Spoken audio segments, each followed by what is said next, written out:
we have A, B, and C are collinear because they lie on the same line.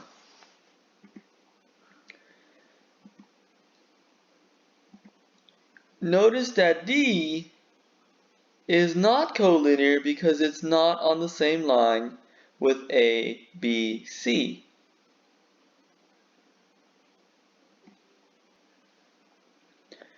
A segment can be written in two ways. We can write it as A, B with a line on top. It's pronounced the segment AB, or we can write it as the segment BA. Here the direction does not matter. If you write segment BA or AB, it yields the same segment.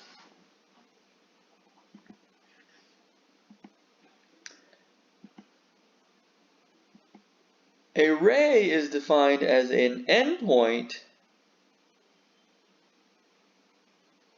and another arrow that points to the right in the direction of B. So we pronounce this as the ray AB. Here the direction matters because A represents the endpoint and B represents the direction of the arrow. Notice the points D, E, G are coplanar because they lie on the same plane. You could imagine a plane as a piece of paper, and these 3 points would be on that same sheet of paper. D, E, F, and G are not coplanar because one sheet of paper cannot contain all 4 points.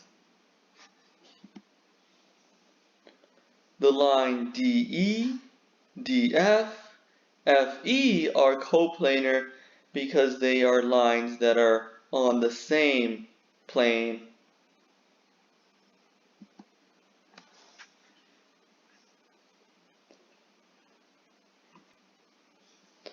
Lines DE and EG are also coplanar. Skew lines are essentially lines that do not intersect and they are not on the same plane. For example, the line G to F and D to E do not intersect because the line DE is behind line FG.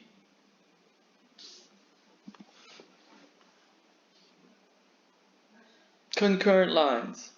Lines DE, EG, EF are concurrent lines because they all intersect at the point E.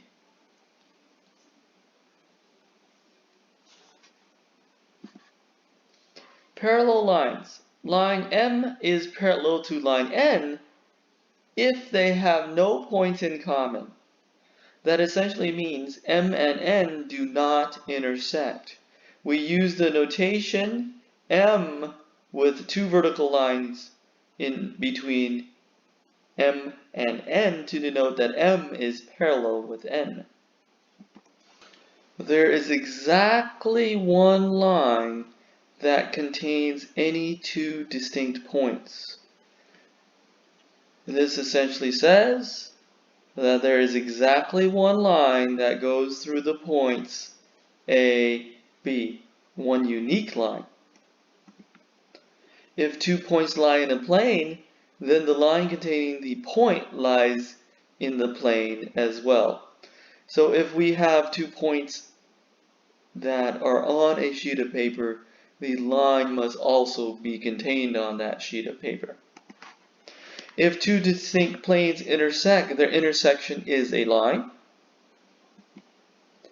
There is exactly one plane that contains any 3 distinct non-collinear points. Essentially, 3 points define a unique plane. A line and a point not on the line determines a plane. 2 parallel lines determine a plane. Two intersecting lines also determine a plane. So here we have an example of two planes that are parallel to each other. Plane alpha and beta are parallel to each other. Here we have plane A and plane beta intersecting at a single line AB.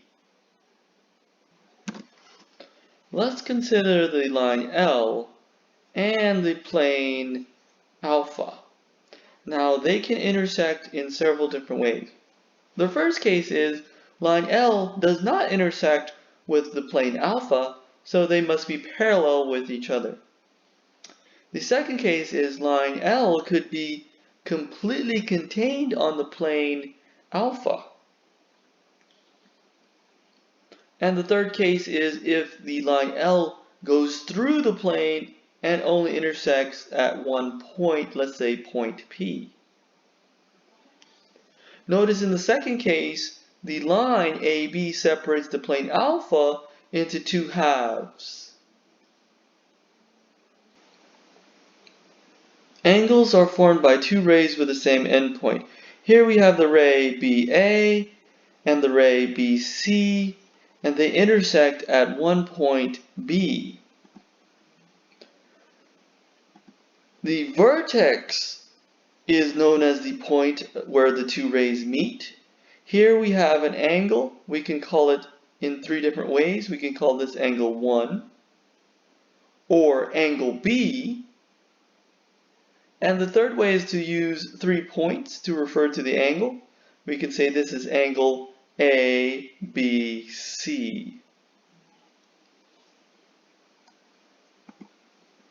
Adjacent angles are angles that share the same side. So in this case, angle alpha and angle beta are adjacent angles because they are next to each other. Angle measurement. A degree is defined as 1 over 360. A minute is defined as 1 over 60 of a degree. And finally, a second is defined as 1 over 60 of a minute. Example. Let's find the measurement of angle BAC. We know that the measurement of angle 1 is 47 degrees, 45 minutes. And the measure of angle 2 is 29 degrees, 58 minutes. In order to find angle BAC, it appears that we need to subtract angle 2 from angle 1. So I have 47 degrees, 45 minutes, minus 29 degrees, 58 minutes. Now we can do this on a calculator by typing in 47 degrees, 45 minutes, minus 29 degrees, 58 minutes. We have to locate the degrees, minute, seconds button. It is underneath the delete tab. I'm going to click it, and if you scroll to the right, you have minutes. Go to the right again, you have seconds. So we have degrees, minutes, and seconds. So to start our problem, we're going to enter 47 degrees. So we'll enter 47 first, select degrees, push enter. So we have 47 degrees. To add 45 minutes, we'll type 45. And then degree button again, scroll to the minutes. So 47 degrees, 45 minutes. I want to subtract, we'll subtract 29. Click the degree symbol, press enter, 29 degrees, 58. Scroll to the minutes. So this is 47 degrees, 45 minutes, minus 29 degrees, 58 minutes. We press equal, and we have 17.78 degrees as our solution. But we usually want to convert this to a degrees, minute, second notation. So I'm going to press the degree button again, scroll all the way to the right, and you'll see DMS, which stands for degrees, minute, second. So I'm going to push enter, and it will say answer, convert to degrees, minute, second. We'll press enter again. And our answer is 17 degrees, 47 minutes, and 0 seconds. This gives us that the measurement of angle BAC is 17 degrees, 47 minutes. In part B, we want to express 47 degrees, 45 minutes, and 36 seconds as a number in degrees. And again, we could use our calculator to do that. 47, click the degree symbol, press enter, 47 degrees, you want 45 minutes, we'll type 45, scroll to the minutes, so we have 47 degrees, 45 minutes, and when you add 36, press the degree symbol again, scroll to seconds, so we have now 47 degrees, 45 minutes, and 36 seconds. To convert this to a decimal degree, just press enter, and you'll have 47.76 degrees in a decimal. Types of angles. The acute angle is known as an angle that is less than 90 degrees. Here, angle AOB is less than 90 degrees, so it's known as an acute angle. A right angle is one where it's perfectly 90 degrees, exactly 90 degrees. An obtuse angle is one where it's less than 180 degrees, but more than 90 degrees. AB is a straight line, so the angle AOB must be 180 degrees. A circle. The definition of a circle is the set of all points in a plane that are the same distance or the radius from a given point. The center to the outside edge has a distance of the radius. And if I plot all of the points that have the radius as a distance from the center, we form a circle. An arc is any 2 points on that circle that can be connected together. Here we have the point D and C can be connected together, and that will form an arc. We write the arc in this way with a parenthesis on the top. So this is arc CD, or we can say arc DC.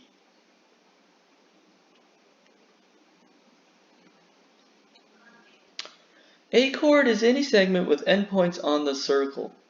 CB is known as a chord because that's a segment with 2 endpoints, C and B, on the circle. If the chord contains the center, such as the chord CA, it's also known as the diameter. From O to C, we have the radius, the distance of the radius, and similarly, O to A has the distance of the radius. So you can see that twice the radius is equal to the diameter. A minor arc is one determined by a central angle whose measure is less than 180 degrees. If you look at the arc AB, you can see that the angle is less than 180 degrees, so this is considered a minor arc. A major arc is determined by a reflex angle whose measure is greater than 180 degrees. Let's consider the arc ACB. So we're going to start from A towards C and then finish off at B. This is a major arc because if you look at the angle that's associated with this angle is much larger than 180 degrees. So this is a major arc. A semicircle is an arc that uses the endpoints of a diameter. So we have the semicircle AD.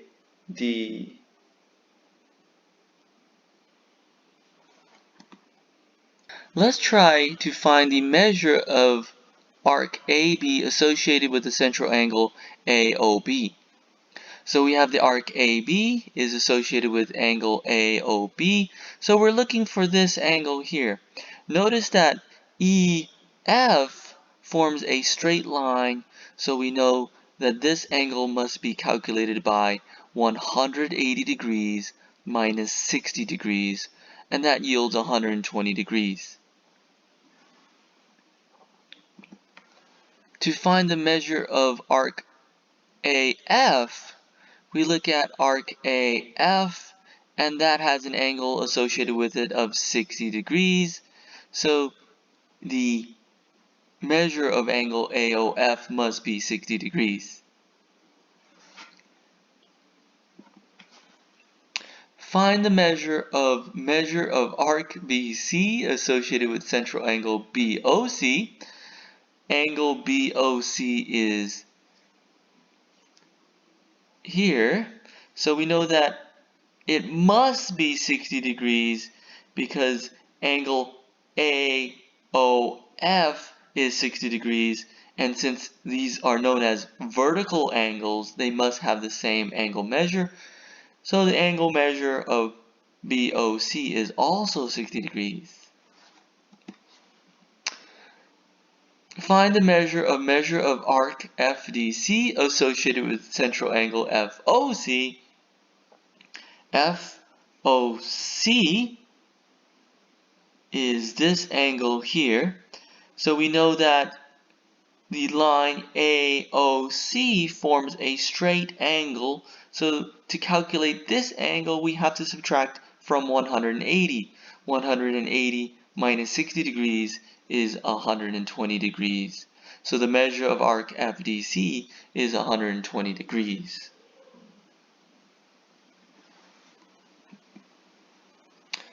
Perpendicular lines are lines that intersect at exactly a 90-degree angle.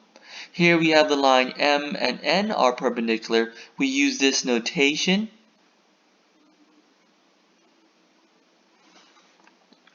We can also say the segment AB is perpendicular to segment BC. Or we can say the ray BA is perpendicular to the ray BC. And finally, we can also say that the segment AB is perpendicular to the ray BC.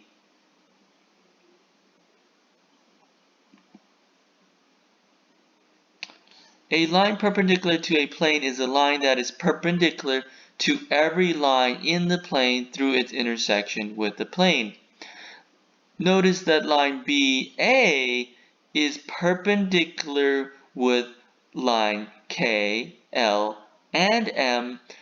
Every single line on that plane that intersects the point A must be perpendicular to line AB, and therefore the line is perpendicular to the plane.